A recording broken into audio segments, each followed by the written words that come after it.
the company becomes the Diwan. In 1765, the Mughal Emperor Shah Alam II appointed the East India Company as the Diwan of Bengal as a result of the Treaty of Allahabad concluded after the Battle of Buxar. As Diwan, the company had to look after the financial administration of the areas of Bengal, Bihar and Odisha under its control. Land revenue was the most important source of income, so the company paid first attention to the agrarian side. The agrarian policies of the British in India were designed to fetch for them as much amount as was possible from the land revenue while spending as little as possible on land reforms. They adopted different land revenue systems to achieve their aims and objectives. The bid system or the Ijaradari system. When the Treaty of Allahabad was concluded in 1765 and the British got the Diwani of Bengal, Bihar and Odisha, Clive allowed the old system of collecting land revenue. According to this system, the revenue officials deducted 10% of the total collected amount as their commission and deposited the balance in the treasury. But Warren Hastings, in order to meet the demands of the British government, gave the land to the highest bidders, who were called the contractors. This system, however, proved to be defective. The contractors tried to extract more and more from the peasants and paid little attention to an improvement of the land. They never bothered about the pitiable conditions of the peasants. The permanent settlement. The English East India Company had no knowledge about the land revenue for the coming years. It was not even aware about the fact as to who would collect the land revenue. Therefore, Lord Cornwallis introduced the permanent settlement in 1793 in Bihar and Bengal. According to this settlement, the farmers were made owners of the land and they were given the status of the zamindars. The peasants had to give 10% to the government from the total production of the land.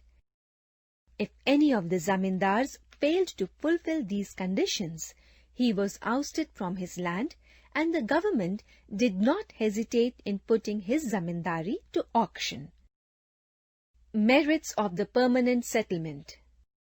The British had their own designs when they made the zamindars the owners of the land.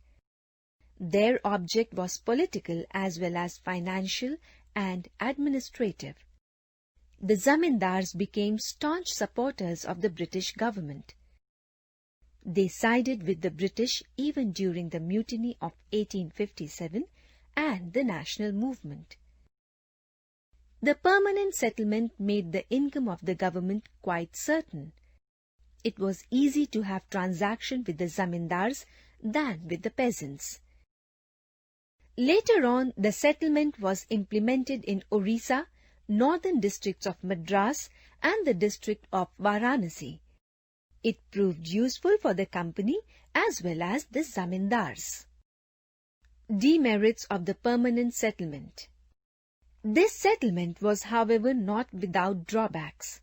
With this, the zamindars got land, but the conditions of the cultivators became more pitiable. Later on, the government also had to suffer a loss because the income was fixed but the expenses were increasing day by day. The burden of taxes fell on those people who were not farmers. In order to meet the deficit of Bengal, the government had to impose extra taxes on other provinces. Now, the government had no direct links with the cultivators. The Rayatwari system. In this system, the land revenue was not collected by the zamindars but was taken from the ryots or the cultivators directly. The settlement was made directly with the cultivators or the ryots, who had been tilling the land since ages.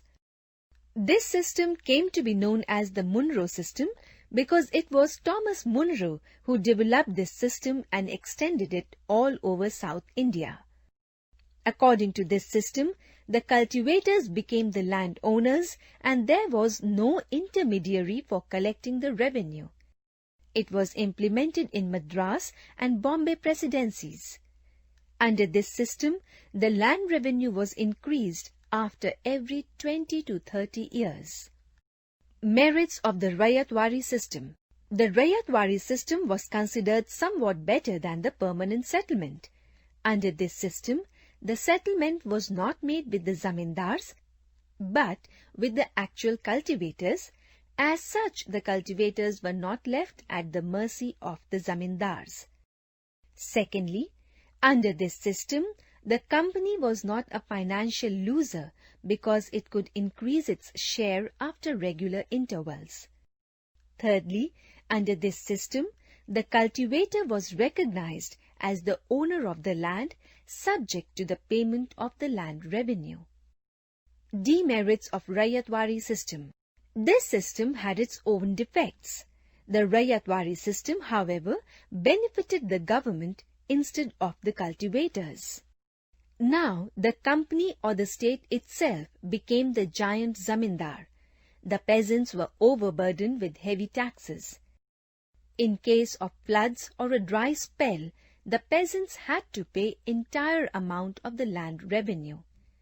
They often had to take loan for the payment of the land revenue. The Mahalwari system. It was a modified form of the zamindari system.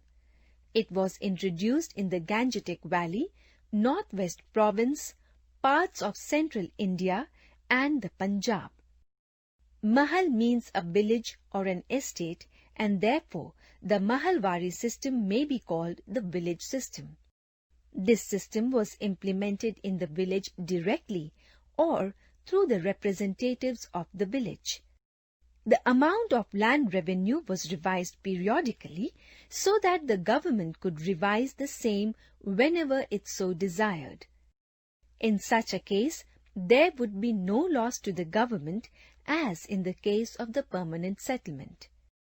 In the permanent settlement, the government could not enhance the land revenue, but here the government could revise the same after 20 to 30 years.